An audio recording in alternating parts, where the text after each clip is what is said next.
یو شمېر کابل ښاریان وایي چې د افغانۍ ارزښت د ډالر په وړاندې لوړ شوی خو نرخونه نه دي راټیټ شوي. دغه کابل ښاریان له اړوندو ارګانونو او سوداګرو غواړي چې د ژمي په موسم کې د لومړنیو توکو بیې راټیټې کړي. از دکاندارا خواست ما است که در سیزن کار میکنن 4 سیزن یک سیزن از زمستان است برای مردم نرخ را پایین کنن. مردم بیکار است پایین کنن. بدبختانه اینا بلازاده هستن یا خدازاده هستن یا این کار نمیکنن.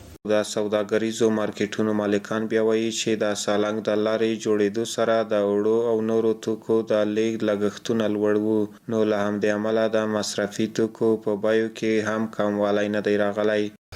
چې زمونږ د سالنګ لاره فعلا تر امار لاندې ده. خپله سالنګ څه مشکلات یې درلوده چې تقریبا د 2 میاشتو نه اضافه شو چې هغه تر ترمیم لاندې ده. لاره اوږده ده او په زمین کې وخت هم زیات نیسي.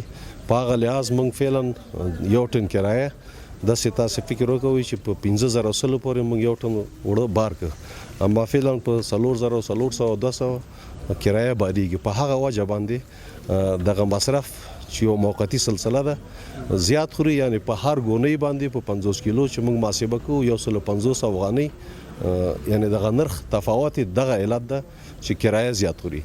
نو ډالر دا منم چې کته شوي دي. د لومړنیو مصرفي توکو دغه کاروباریان کابل ښاریانو ته ډاډ ورکوي چې د ژمي په موسم کې به نرخونه تر ډیره راټیټ شي.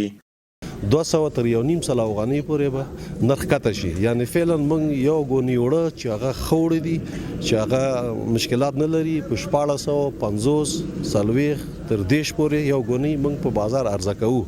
اما که دغه لار خلاص شي ان قریب موږ د دې انتظار باسو چې یو ګونی اوړه به زموږ وطنداران په نرخ د 1500 تر 1400 روپۍ پورې به د بازار نه اخیستلی شي. دا وعده زه ورکولی شم.